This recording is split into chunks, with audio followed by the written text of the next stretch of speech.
السلام علیکم، نمستے، ست شری اکال، ہیلو ایوری ون۔ ویلکم ہے آپ کا میرے یوٹیوب چینل پر۔ چلیے سنتے ہیں بہت ہی زبردست کہانی۔ شروع میں مجھے میری نند میں کوئی دلچسپی نہیں تھی، پر میں حیران تھی کہ کیسے اتنی معصوم لڑکی کو بدکردار قرار دے کر 3 بار طلاق ہو سکتی ہے۔ میری نند بہت خاموش طبیعت اور بالکل بچوں کی طرح معصوم تھی۔ مجھے اس پر بہت ترس آتا۔ میں نے اس کی شادی اپنے بھائی سے کروانے کا سوچا۔ میری نند کی چوتھی شادی تھی جو میں اپنے بھائی سے کروا رہی تھی۔ میری نند شادی کے بعد 15 ماہ تک حاملہ رہ کر بچہ جنا اور اسی رات طلاق لے کر گھر آ گئی اور کہتی شوہر نے بدکاری کا الزام لگا کر گھر سے نکال دیا۔ لیکن تعجب کی بات یہ ہوتی کہ نہ تو اس کے پاس بچہ تھا، نہ ہی اس کی حالت اتنی نازک تھی کہ بچہ ہوا ہو، لیکن وہ بہت زیادہ کمزور ہو چکی تھی۔ میری ساس اب اس کی شادی کرنے سے خوفزدہ ہو گئی تھیں اور پھر طلاق ہو جائے گی، جبکہ مجھے یہ راز جاننا تھا۔ اس لیے میں نے اپنی ساس کو رضامند کیا کہ وہ میرے بھائی سے اس کی شادی کر دیں۔ میرا بھائی بھی اس سے شادی سے انکاری تھا۔ میں نے اسے بہت منایا اور کہا کہ طلاق یافتہ لڑکی کو سہارا دینا بہت ثواب کا کام ہے۔ وہ بہت مشکل سے مانا۔ اس کا کہنا تھا کہ جب اس کی 3 طلاقیں ہو چکی ہیں اور ہر کسی نے اس پر بدکاری کا الزام لگایا ہے تو کچھ تو سچائی ہوگی، لیکن میں نے اپنے بھائی کو اس کی خوبیاں گنوا کر اس کی شادی اپنے بھائی نند سے کروا دی۔ شادی کے 1 ماہ بعد ہی میری نند حاملہ ہو گئی۔ اس کے بعد جو راز ہمیں معلوم ہوا وہ روح لرزا دینے والا تھا۔ میرا نام مومنہ ہے، میں 35 سال کی ہوں، میرے 2 بچے ہیں۔ میری شادی کو 12 سال ہو چکے ہیں۔ میرا شوہر مزدور پیشہ انسان ہے۔ گھر اللہ کے فضل سے اپنا ہے۔ میری 2 نندیں ہیں اور 2 ہی دیور۔ میرا شوہر بہن بھائیوں میں سب سے بڑا ہے۔ بڑی والی کی نند کی شادی میری پہلی اولاد ہونے کے بعد ہوئی۔ اب وہ خود 2 بچوں کی ماں ہے اور اپنے گھر میں خوش و خرم ہے۔ میرے دونوں دیور بھی شادی شدہ ہیں۔ سسر کا انتقال ہو چکا ہے اور ساس چھوٹی نند کی فکر میں بیمار رہتی ہیں۔ میری چھوٹی نند سے اب سب گھر والے چڑھنے لگے ہیں۔ وجہ اس کی 3 طلاقیں تھیں۔ میرے شوہر سمیت اب اس کے بھائیوں کو اس کی ذات ایک بوجھ لگتی تھی، جبکہ وہ ہر وقت گمسم رہتی تھی۔ اس کی صحت سوکھے تنکے جیسی ہو چکی تھی۔ اس کی پہلی شادی ہمارے پرانے محلے کے ایک لڑکے سے ہوئی تھی جو اسکول میں ٹیچر تھا اور میری نند کو پسند کرتا تھا۔ میری نند کا نام فرحین ہے۔ فرحین کی پہلی شادی بہت دھوم دھام سے ہوئی۔ اس کے سسرال والے بھی بہت خوش ہیں، لیکن شادی کے دوسرے روز فرحین ضد لگائے بیٹھی تھی کہ وہ سسرال نہیں جائے گی، جسے سنتے سب پریشان ہو گئے اور زبردستی اسے سسرال بھیج دیا۔ لیکن اس کے بعد کا رویہ عجیب ہو گیا۔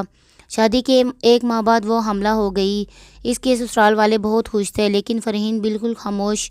وہ ایک لفظ منہ سے نہ کہتی تھی، صرف بت بنی بیٹھی رہتی تھی۔ شادی سے پہلے وہ ایسی ہی تھی، لیکن اس قدر اب نارمل بہت نہ تھی، جبکہ اس کا شوہر کا کہنا تھا کہ وہ قریب بھی نہیں آنے دیتی۔ عموماً حمل 9 ماہ کا ہوتا ہے، لیکن اس کا حمل 15 ماہ کا ہوا۔ جس دن اپنے امید سے ہونے کا سب کو بتایا، اسے 15 ماہ بعد اس کا بچہ ہوا اور اسی رات طلاق۔ میرا شوہر اور دیور لڑنے کے ارادے سے وہاں جانے لگے تو فرحین کے پاؤں پڑ گئی اور روتے ہوئے چلانے لگی کہ خدا کے لیے مت جائیں اور میرے بچے کو مار دے گا، پلیز مت جائیں، آپ کو اللہ کا واسطہ۔ اس کی قسمیں اور دہائیاں سن کر میرا شوہر مزید بھڑکا اور کہا کہ ایسے کیسے چھوڑ دیں گے، میں ابھی جاؤں گا اور تمہاری اولاد بھی لاؤں گا۔ وہ چلا اٹھی اور چلاتے ہوئے کہنے لگی، میں اپنی جان لے لوں گی اور خود مار آؤں گی اگر آپ وہاں گئے تو۔ میرے شوہر ضبط کر کے رہ گئے۔ اس کے بعد فرحین کو اس کے حال پر چھوڑ دیا۔ اسے خود بھی دوبارہ اپنی اولاد کے متعلق کچھ نہ کہا، نہ ذکر کیا۔ ہمیں تعجب ہوتا کہ ایسے کیسے اس کی ممتا ٹھنڈی پڑی ہوئی ہے اور ہم اس کی بات پر ہم نے غور ہی نہ کیا اور خود بھی ٹھنڈی ہے۔ احساسات سے آ رہی۔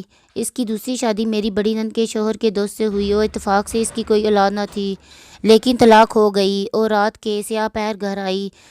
چہرے کے تاثرات بالکل بے تاثر تھے۔ اسے بتایا کہ اس کے شوہر نے اسے طلاق دے دی کیونکہ وہ بدکار ہے۔ اس بار بھائیوں کے کچھ نہ کہنے پر میری ساس نے سختی سے انکار کر دیا کہ کوئی کسی قسم کی بات نہیں کرے گا، مزید بدنامی نہیں ہم جھیل سکتے۔ تیسری شادی امی نے اپنی کسی دوست کے دور دراز کے گھر کی تھی، جس کے متعلق نہ کوئی معلومات تھی۔ میرے شوہر اور دیوروں نے احتجاج بھی کیا، پر ہمیشہ کی طرح میری ساس نے فرحین کے لیے صرف اپنی مرضی کری اور اس انسان کے ساتھ اسے رخصت کر دیا جس کے سب خلاف تھے۔ وہ لڑکا میرے شوہر کو جو بری طرح کھٹکا تھا، اس بار جو ہوا وہ پہلے سے زیادہ برا تھا۔ شادی کے 3 ماہ بعد ہی وہ طلاق لے کر گھر آ گئی۔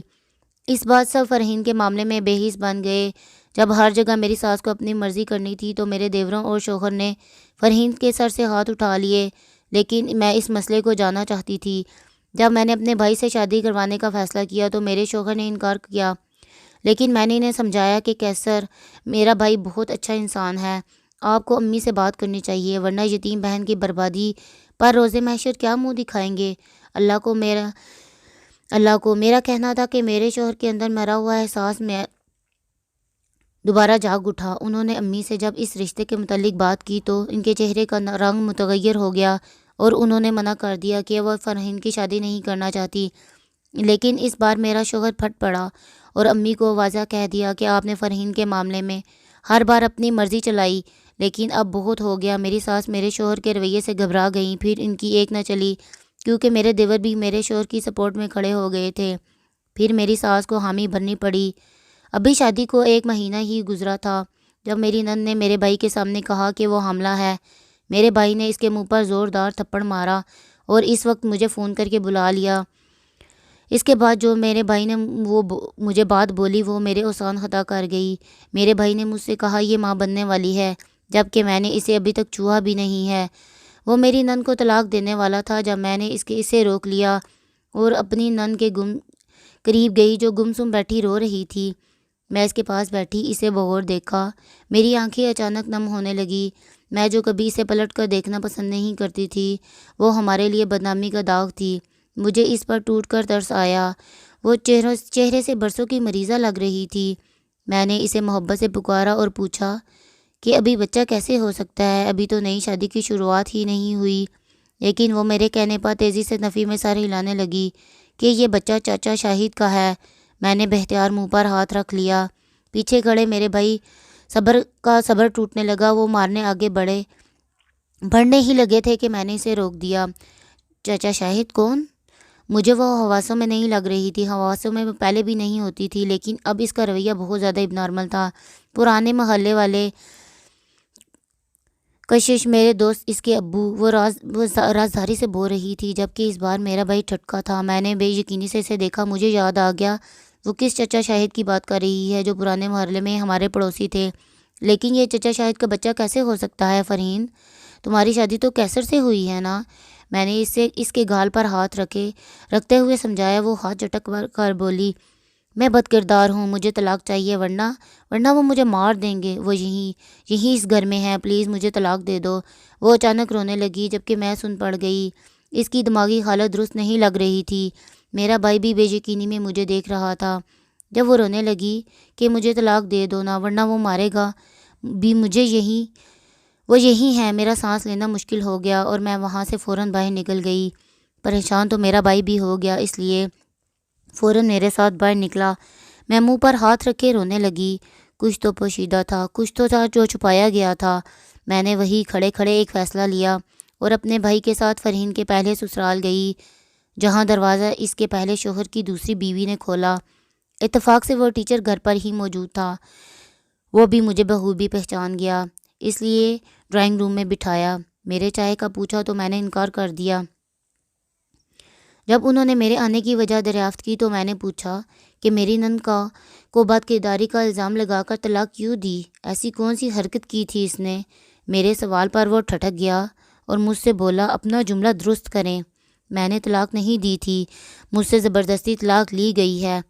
میں اس کی بات پر چونک گئی اور اسے مکمل بات بتانے کا کہا تو جیسے جیسے بتاتا گیا مجھے میرا وجود پتھر کا لگنے لگا۔ وہ کہہ رہا تھا کہ میری نند اس کے قریب آتے ہی رونے لگتی، وہ اس سے شاید خوفزدہ رہتی تھی، اس کے علاوہ اپنے دیور اور جیٹھ سے بھی ڈرتی تھی۔ جب وہ اس کے قریب جانے لگتا تو خوفزدہ ہو کر رونے لگتی اور خود کو نوچنے لگتی تھی۔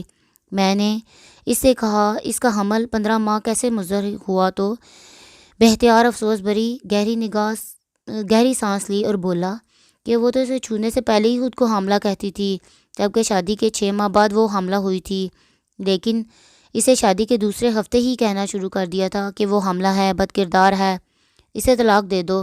میں کافی حد تک اس کا مسئلہ سمجھ چکا تھا۔ مجھے معلوم تو پہلے ہی ہو گیا تھا کہ اس کے ساتھ کوئی خطرناک حادثہ ہوا ہے، پر میں اس کی بات رد کہہ رہا تھا، لیکن اب اس کی حالت پاگلوں جیسی ہو رہی تھی اور میرے وقت دینے پر بھی وہ ٹھیک نہ ہوئی۔ تو میں نے اس کے علاج کے لیے کسی اچھے ماہر نفسیات سے بات کی، تو اس نے اس لڑکی کے متعلق بات جاننا چاہا، اور جب یہی بات آپ کی ساس سے پوچھی تو انہوں نے یہ کہہ کر ٹال دی کہ بچپن میں سیڑھی سے گرنے کی وجہ سے چوٹ لگی تھی، اس لیے وہ ایسی ہے۔ میں پریشان ہوا، پر مجھے اندازہ ہو گیا کہ وہ دماغی طور پر ٹھیک نہیں ہو سکے گی۔ میں نے اسے بہت سنبھالنے کی کوشش کی کیونکہ میں اس سے محبت کرتا تھا، پر وہ نہ سنبھلی۔ جب اس نے بچے کو جنم دیا تو وہ مردہ تھا۔ خوف کے زیر اثر اس بچے کی دھڑکن بند ہو چکی تھی۔ اس نے مردہ بچہ جنم دیا تھا۔ اس کا حمل 9-8 ماہ کا تھا، لیکن جب وہ سب کو کہہ رہی تھی کہ وہ ماں بننے والی ہے تو اس کی بات سچ رکھنے اور اس کا راز پوشیدہ رکھنے میں انکار نہ کر سکا۔ مجھ سے طلاق مانگتے وہ کہہ رہی تھی، اگر میں نے اسے طلاق نہ دی تو کوئی اسے مار دے گا۔ میں پوچھتا کون، تو وہ نام ہی نہیں بتاتی تھی۔ میں نے بہت کوشش کی کہ جب وہ خود کو نقصان پہنچانے لگی تو مجبوراً اسے مجھے طلاق دینا پڑی۔ مجھ سے حقیقت جانے سے بہتر ہے اپنی ساس سے حقیقت معلوم کر کے۔ مجھے یقین ہے کہ وہ ضرور آپ کے سوالات کا جواب دیں گی۔ مجھے افسوس ہے فرین کے لیے، میں اس کے لیے کچھ نہ کر سکا۔ وہ افسوس سے کہتے چپ ہو گیا۔ یقین تو مجھے تب نہ ہوا تھا جب وہ 15 ماہ کی حاملہ تھی، لیکن اس وقت مجھے اس کی ذات میں کوئی دلچسپی نہ تھی۔ میں نے اس ٹیچر سے کہا کہ اگر ایسی کوئی بات ہے تو آپ نے ہم میں سے کسی کو کیوں نہیں بتایا؟ میرے پوچھنے پر اس نے مجھے گھورا اور پھر جواب دیا، اور وہ مزید حیران رہ گیا جب اس نے کہا کہ آپ کی ساس اور بڑی نند ساری باتوں سے واقف ہیں۔ میرے لیے بنا سہارے کھڑا رہنا مشکل کر دیا۔ بات مزید الجھ گئی تھی کیونکہ کچھ بھی سمجھ نہیں آ رہا تھا سوائے اس کے کہ فرین کے ساتھ بہت کچھ غلط ہو چکا ہے۔ میں وہاں سے فرین کے دوسرے سسرال گئی۔ میرا بھائی بھی میرے ساتھ اب بہت پریشان ہو چکا تھا۔ میرے دوسرے سسرال سے بھی ابھی یہی معلوم ہوا تھا کہ وہ لڑکے کے چھونے سے پہلے ہی حاملہ ہو چکی تھی اور اپنے منہ سے قبول کیا تھا کہ وہ ایک بدکردار لڑکی ہے، اور یہاں سے بھی یہی معلوم ہوا کہ میری ساس اور نند اس بات سے واقف ہیں۔ میرا زبر ٹوٹنے لگا اور سر درد سے پھٹنے لگا۔ اب ان سب کا جواب تو صرف میری ساس ہی دے سکتی ہیں، اس لیے میں وہاں سے سیدھا اپنے سسرال گئی۔ رات کا وقت تھا، سب گھر میں ہی موجود تھے۔ میں نے سب کو باہر بلایا۔ میری ساس سمیت سب لاؤنج میں آئے تو میں نے بنا کسی ملاوٹ کے شروع سے لے کر آخر تک ساری بات سب کے گوش گزار کر دی۔ سب کی نظر میری ساس کی طرف تھی جن کا چہرہ لٹھے کی مانند سفید ہو چکا تھا۔ میرے شوہر نے غصے سے میری ساس سے پوچھا کہ کیا ایک بات سچ، بالکل سچ بتا دے، میں مزید جھوٹ کی گنجائش نہیں۔ تو وہ رونے لگیں۔ میں نے اپنی ساس سے کہا فرین کی حالت اتنی خراب ہے کہ وہ مر بھی سکتی ہے اور اس کی موت کی ذمہ دار صرف اور صرف آپ ہوں گی۔ تو وہ ان کے رونے میں مزید شدت آ گئی، اور پھر انہوں نے جو بتایا وہ سب سنتے میرا شوہر صوفے پر گر گیا اور سر تھامے ہچکیوں سے رونے لگا۔ وہاں موجود سب ہی میری ساس کے منہ سے کیے گئے انکشافات پر رو رہے تھے۔ میری بڑی نند کی شادی سے یہ دردناک کہانی شروع ہوئی تھی جب میں خرابی طبیعت کے باعث اپنے میکے میں تھی اور گھر کے مرد کام کاج اور باقی تیاریوں میں مصروف تھے۔ اس وقت میری چھوٹی نند فرحین 14 سال کی تھی۔ گھر میں فرحین کو شاپنگ پر اکیلے چھوڑ کر جانا میری ساس کو مناسب نہ لگا تو وہ پڑوسن کے گھر چھوڑ کر چلی گئی۔ پڑوسن بازار گئی تو فرحین کو اپنی بیٹی کے ساتھ چھوڑ گئی۔ پیچھے سے اس کا شوہر شاید گھر آیا۔ اس پر ابلیس اس قدر غالب تھا کہ اس نے اپنی بیٹی کی ہم عمر فرحین کو اپنی ہوس کا نشانہ بناتے اس کی معصومیت کو رون دیا، اور اس کے بعد اس کو اس قدر خوفزدہ کر دیا کہ وہ کسی کو کچھ نہ بتا سکی۔ اب ان سب کا علم میری ساس کو جب ہوا جب اگلے دن فرحین کو بخار میں جھٹکے لگنے لگے، اور جب ڈاکٹر کے پاس گئے تو جو ڈاکٹر نے بتایا وہ میری ساس کے حواس گم کر گیا کہ ڈر سے میری ساس رونے لگی اور ڈاکٹر کو عزت کے واسطے دیتے روئیں کہ میری بیٹی کی عزت خراب ہو جائے گی، لیکن ان کا یہ ڈر فرحین کے نصیب میں سمیت اس کا ذہن بھی خراب کر گیا۔ گھر آ کر ساس و نند نے یہ بات سب چھپا لی اور فرحین کی طبیعت کو موسمی بخار بتا دیا۔ فرحین کو بہلا کر چپ کروا دیا گیا اور کسی نہ کسی سے کچھ نہ کہے یہ جانے بغیر اس کے ذہن پر کیا اثر پڑا ہے۔ میری نند کی شادی کے بعد وہاں سے گھر چھوڑ دیا کہ کسی سے یہ بات شیئر نہ کی۔ گھر کے کسی افراد میں سے فرحین کی ذات میں کسی نے کوئی تبدیلی محسوس نہ کی۔ میری ساس جو سب جانتی تھی وہ عزت بچانے کو جانتے بوجھتے خاموش رہیں۔ میں فرحین کی پہلی شادی کے وقت بھی انہوں نے بہت معاملہ سنبھالنا چاہا، کافی حد تک یہ بات بھی سب سے چھپا دی کہ فرحین نے مردہ بچہ جنم دیا، اور اس 15 ماہ کی مدت کو جب سب کرشمہ یا نہ جانے کیا تصور کر رہے تھے، یہ سب حقیقت کا لبادہ اڑا دیا۔ دوسری شادی میں بھی ناکامی کے بعد انہوں نے فرحین کا علاج کروانے کی بجائے اس کی شادی ایک چھپے ہوئے خواجہ سرا سے کروا دی۔ اس طرح نہ صرف خواجہ سرا کا راز کھلے گا کہ وہ مرد نہیں ہے اور فرحین بھی بس جائے گی، لیکن وہاں سے ناکامی کے بعد انہوں نے فرحین کی شادی کا ارادہ ترک کر دیا۔ وہ میرے بھائی سے اس لیے بھی فرحین کی شادی نہیں کروانا چاہتی تھی کہ کہیں حقیقت کھل کر سامنے نہ آ جائے۔ اپنی جھوٹی عزت بچانے کو فرحین کی زندگی تباہ کر چکی تھی اور وہ درندہ انسان اب بھی بعزت پرسکون زندگی گزار رہا تھا، جبکہ فرحین ذہنی مریضہ بن چکی تھی۔ اسے ہر جگہ وہی درندہ نظر آتا، کبھی درندگی کرتے، کبھی مارتے، کبھی دھمکاتے۔ میری ساس سب کو یہ بتاتے ہوئے سیریس ہارٹ اٹیک آیا۔ وہ سیریس حالت میں ہی تھی۔ میری بڑی نند ملنے آئی تو میرے شوہر اور دیور نے اسے گھر سے نکال دیا۔ میری ساس کی طبیعت اب بہت بہتر ہے، پر گھر والے رکھنے کے لیے چھوٹی بہن کھو دی تھی۔ میری نند اس سے واقعے کوئی کی نہیں 3 ملتا۔ ماہ ہو فرحین چکے کی تھے۔ میری جانے ساس کے کے بعد میرے بھائی نے فرحین کو دل سے قبول کر لیا اور اب اس کا علاج جاری ہے، جبکہ عزت کی پرواہ کیے بغیر میرے شوہر نے شاہد پر کیس کیا، جو ہماری طرف سے بہت مضبوط تھا، اور فیصلہ نہ آنے تک چچا شاہد کو حراست میں رکھا گیا ہے، کیونکہ ان کے خلاف گواہی دینے والی ان کی اپنی بیٹی تھی، جو خود اس واقعے کی گواہ تھی، لیکن خوف سے اب تک خاموش تھی۔ لیکن شادی کے بعد ضمیر کا بوجھ ہلکا کرنے اپنے باپ کے خلاف بیان دیا تھا۔ فرحین کا علاج شروع ہو گیا اور ڈاکٹر نے امید دلائی تھی کہ وہ جلد ٹھیک ہو جائے گی۔ پیارے لوگوں، آج کل کسی پر بھروسہ نہ کرو، خاص کر بیٹی کی ذات کے معاملے میں۔ آج کل نیا ایک لبادہ اوڑھے انسانی روپ میں درندے